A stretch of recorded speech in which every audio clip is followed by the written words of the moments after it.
जी बंधुओं नमस्कार।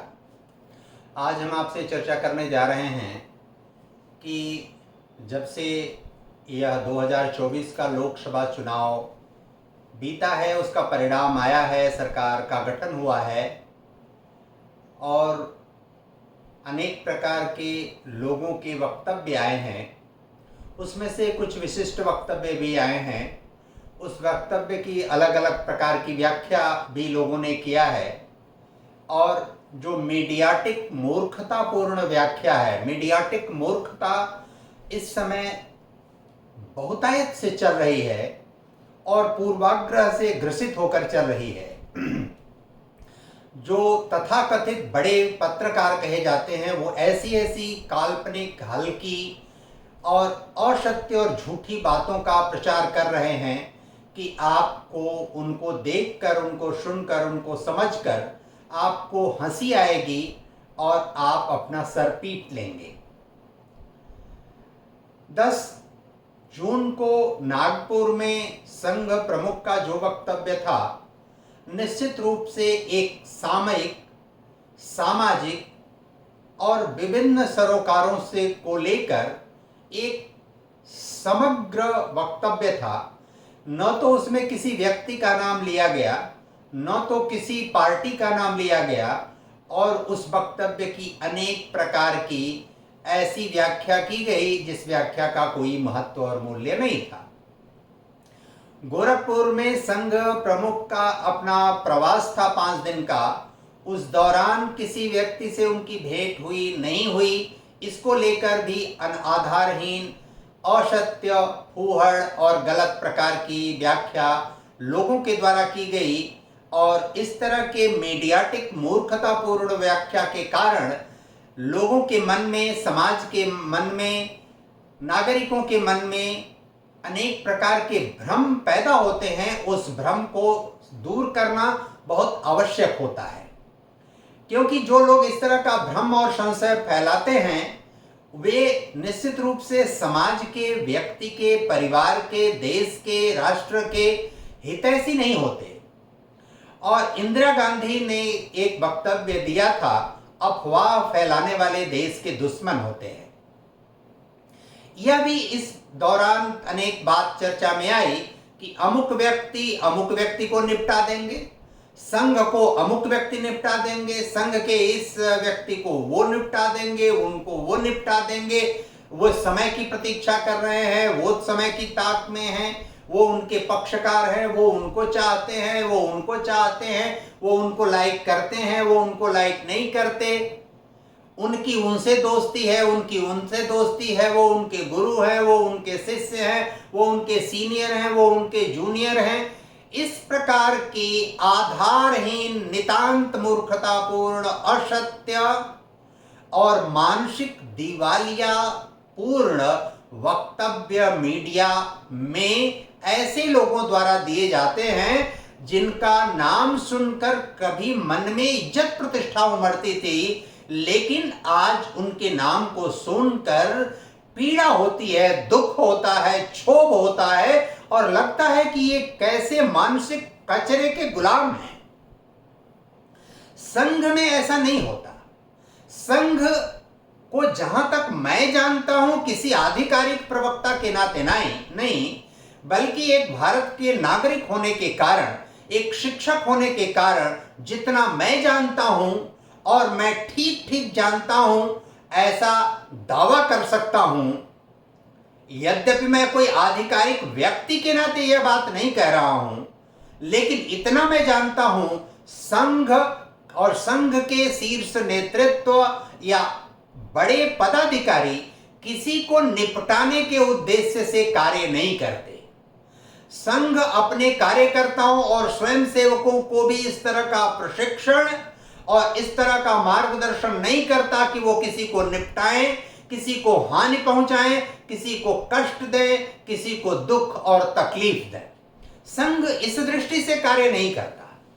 संघ का केवल उद्देश्य यह है कि समरस समाज की स्थापना हो, एक दूसरे की इज्जत करना लोगों को आए, जो बड़ा है आयु में, पद में या किसी भी चीज में उसका आदर करने लोगों को आए, जो बड़ा है उसके मन में लोगों को जो उनसे आयु में, पद में या किसी भी चीज में छोटा है उसके प्रति उनके मन में स्नेह, दुलार, प्रेम का भाव उमड़े, समरस समाज हो, कटुता न हो, भाईचारे की भावना हो और इस नाते समाज समग्र होकर एक दूसरे का सहयोग करके आगे बढ़ने की कोशिश करे।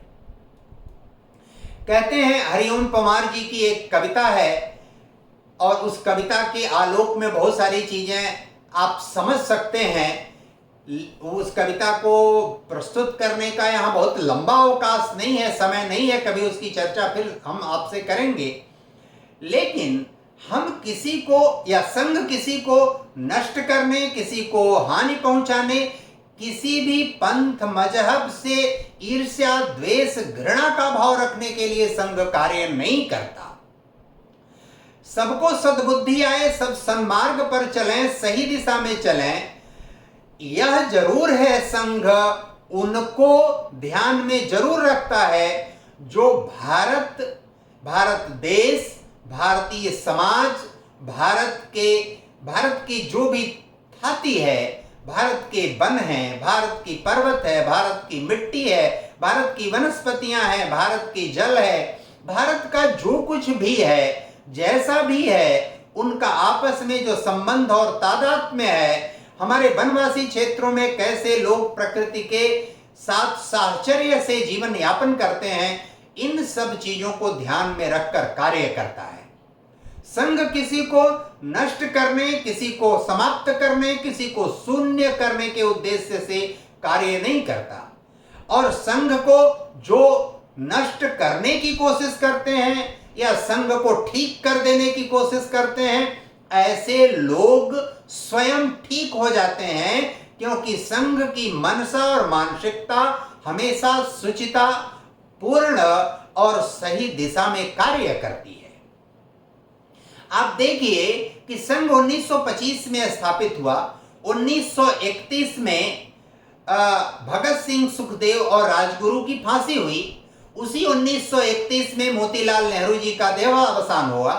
उस समय भारत में स्वतंत्रता आंदोलन में सक्रिय महात्मा गांधी से लेकर मोतीलाल नेहरू से लेकर अनेक ऐसे वरिष्ठ और अधिवक्ता जो राष्ट्रीय क्षितिज पर जाने जाते थे, वे लोग कार्य कर रहे थे।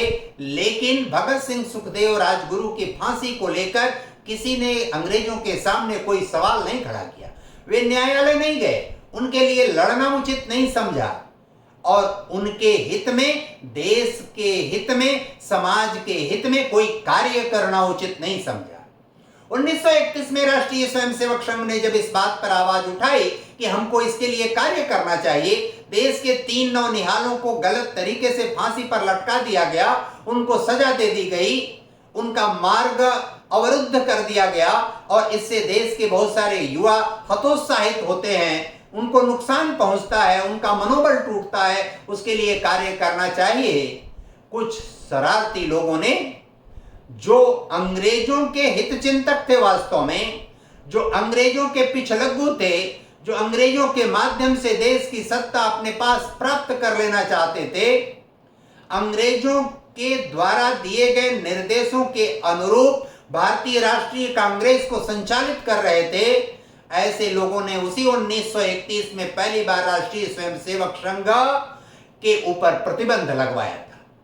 संघ ने उसके बाद भी प्रतिबंध झेले, संघ को नष्ट करने और संघ को समाप्त करने की अनेक बार कोशिश और षड्यंत्र किया गया, लेकिन संघ निरंतर बढ़ता गया, बढ़ता ही नहीं गया। आज देश और दुनिया के क्षितिज पर संघ का कार्य, उसकी रीति नीति, पद्धति, आचार विचार, व्यवहार, अनुशासन के कारण बहुत सारे लोग जो कहीं संघ को स्वीकार नहीं करते थे, वे भी संघ को स्वीकार करने लगे।